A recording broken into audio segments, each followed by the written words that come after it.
Bienvenue à bord de cette Mustang, 6e génération, une génération un peu iconoclaste à double titre. D'abord 4 cylindres, alors on a quand même 314 chevaux sous le capot, ça accélère fort.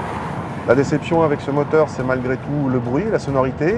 Même quand on se met en mode sport, comme préconisé par Ford, pour avoir, paraît-il, une sonorité flatteuse, on est loin de celle d'un V8, évidemment.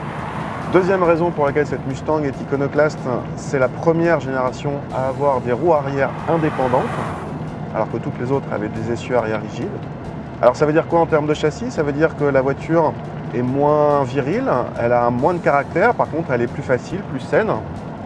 Donc c'est que du positif, mais on perd en caractère.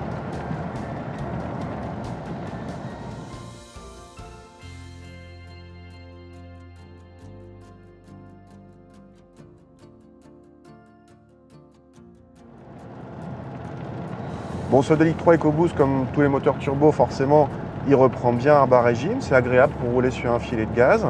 Avant 2000 tours, il est déjà là. Vers 4500 tours, tout d'un coup, il y a une petite poussée d'adrénaline qui n'est pas désagréable.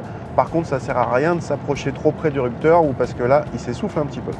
Côté châssis, on est un petit peu surpris parce qu'on s'attendait à quelque chose un petit peu plus dynamique. Alors, le point positif, c'est que la voiture est étonnamment confortable. C'est une vraie bonne GT capable de vous emmener loin sans fatiguer, pas de problème.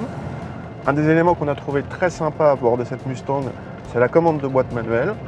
Elle est rapide, précise, un petit peu virile, on va dire. Mais là, on est vraiment avec une commande de boîte d'une sportive.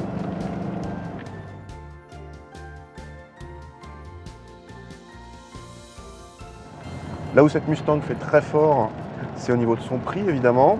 La version de base fait 35 000 € et nous, ici, en convertible, avec ce moteur 2.3 EcoBoost, on est à 39 000 €, c'est-à-dire qu'à 39 000 €, vous avez cette voiture quand même qui a une certaine gueule, vous avez plus de 300 chevaux, un cabriolet, voilà, l'affaire est dite.